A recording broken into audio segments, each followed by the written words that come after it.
What if we only had the Gospel of Mark, Part 3?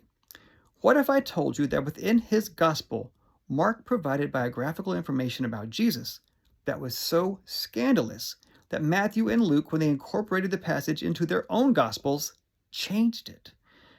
Now, the passage in question is Mark chapter 6. Here, Jesus returns to his hometown of Nazareth.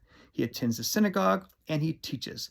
The hometown crowd is amazed at him for his wisdom and his power. And in verse 3, they ask these two questions.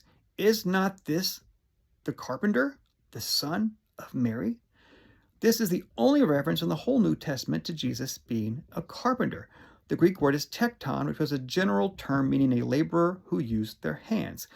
Perhaps Jesus was a carpenter, perhaps he was a stonemason, but either way, it appears that Matthew and Luke thought it was unbecoming that the Messiah, the Son of God, was a day laborer.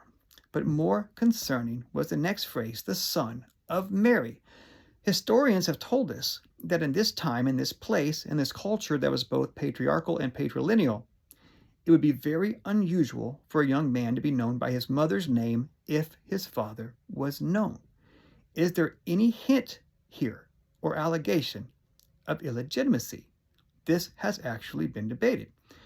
What we do know is that in the New Testament, an angel appears to Mary announcing her pregnancy. An angel appears in a dream to Joseph telling him, hey, that baby is from the Holy Spirit. But there's no story of an angel appearing to the rest of the residents of Nazareth, letting them know what's going on. Perhaps Mary's unconventional pregnancy raised some eyebrows. Perhaps there were some whispers. This was, after all, a small town. Matthew and Luke seem to realize this phrase raises too many questions. Matthew, who writes next, does this. Chapter 13, verse 55. Is not this the carpenter's son? Is not his mother called Mary? See what he did there? No longer is Jesus a carpenter. Jesus is only the son of a carpenter. And gone is the phrase son of Mary. Now there is simply a question being posed by the crowd. Is not his mother called Mary?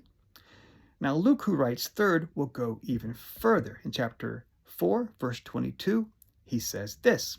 They said, is not this Joseph's son? So erased is any reference to the carpenter trade. Erased is any reference to Mary. And erased is any hint of scandal.